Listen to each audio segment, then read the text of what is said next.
Hello PC people, Dave here again with a new toy to play with. Seriously, this is the best bit of my job, getting some new things to play with on a regular basis.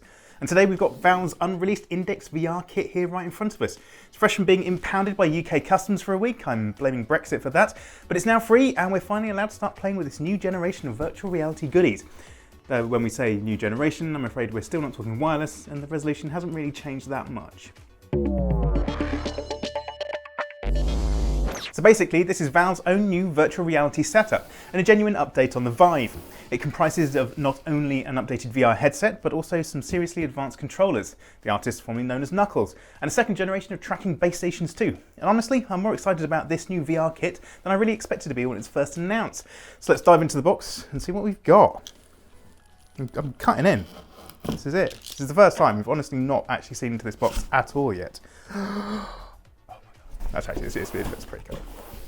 So here it is. This is the new setup. So we've got the new headset here, the new Knuckles controllers, and the new base station. How cool is that? Oh my god, it's going to be one of those ones where it's just completely stuck in. Oh no, Velcro. It's all right. So that's the new headset. It's kind of interesting. It looks very much like the Vive Pro with the deluxe strap and all the connections and bits and pieces on there. So yeah, see, not wireless. But really, the things that I'm most kind of intrigued to see how they work are these new controllers. They're really fascinating little things. We'll get into the full details of these in a bit, but they're designed so that you can hold them sort of open-handed, so you don't have to just completely grip things. You can actually gesture with your fingers. And yeah, we know how that'll go. And then these are the new base stations.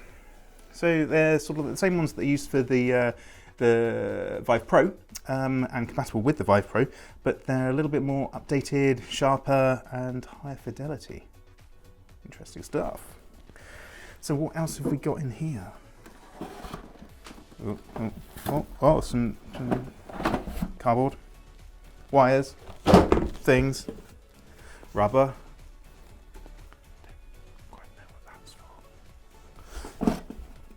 Oh, and these little stands for the base stations. That's quite useful. Controller thingies.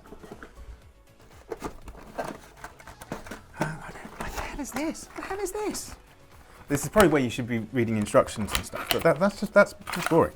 Oh, it's cables for the base stations.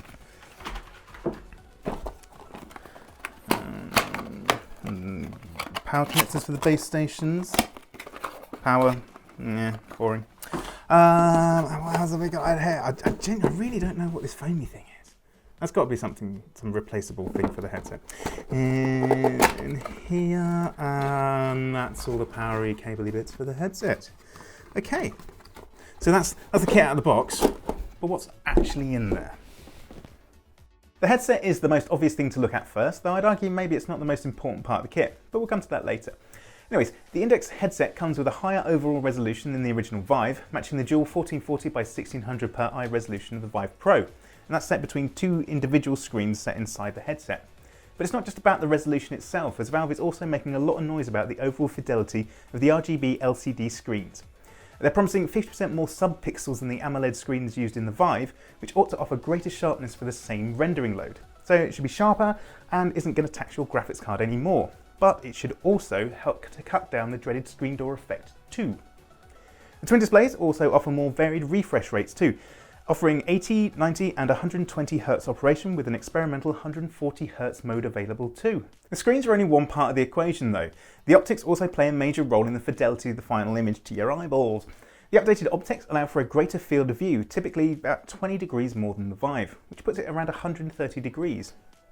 The lenses have also been designed with what Valve calls high geometric stability. Basically, it means that the image doesn't get quite so distorted at the edge of the lenses, so you're more able to look around the scene with your eyes rather than just having to move your head all the time. You've also got these headphones, which on the surface look a lot like the ones that the Rift has been using for a long time, and even the Vive Pro with its deluxe audio strap. But these have actually been designed not to actually sit on your ears. They sit a little way off your lug holes, supposedly allowing the sound to freely flow and interact with the geometry of your own head and ears. But Valve also says it so that the sound doesn't feel quite so enclosed inside your head and actually comes from more around you, kind of like an environmental audio. although a good headset should do that anyways, hence the welcome addition of a 3.5mm audio jack too. Interestingly, the Index uses wires for its connection, so no, we still don't have a proper built-in wireless VR headset, but it has shifted away from HDMI to DisplayPort. It shouldn't be a massive issue, but it does mean that a lot of gaming laptops will be cut from this generation of virtual reality. It also means all of those machines with HDMI pass-through for VR become useless, as do the weird VR backpack PCs. But then those were always kind of useless anyway. There are though a fair few laptops such as this slinky Razer number, which come with a mini DisplayPort, so you can use an adapter like so. But it's a little frustrating that when the VR ecosystem needs to have a broader appeal, the number of compatible devices is shrinking. But the Oculus Rift S is doing the same thing at the moment though, so Valve isn't alone in making the switch to the superior display connection tech of DisplayPort. So Valve have also designed this for being completely moddable for homebrew people too. And to that end, they've stuck a little caddy in the front, so if you want to create your own little devices, there's a USB 3.0 connection in there and a little place that you can house some sort of VR tech doobry, if you're so inclined. So the new Index controllers are arguably the most exciting part of the whole package. They're a pair of controllers that offer total freedom of movement and total tracking too. Yes, they can track individual finger movement down to the knuckle, hence the knuckle nickname for the controllers. You can probably imagine what the first finger-based gesture most people will test the Index controllers with, and it will involve only a single finger. The smart part about them though, aside from the 7 different sensors built into the controller, is that they are designed to be used open-handed as well as gripped. And this is so you can have far more freedom of interaction with your virtual world. And those 87 sensors aren't just about movement either. Of course they cover hand and finger position and motion, but they're also there to measure pressure. Valve, somewhat menacingly, says that this introduces new interactions like squeezing and crushing, which is going to make some VR games quite interesting. Of course, this depends on developers actually using the technology themselves, but the extra level of interaction could become incredibly immersive, and many of them are working to add support to their existing VR titles in time for the eventual launch of the Index later on this summer.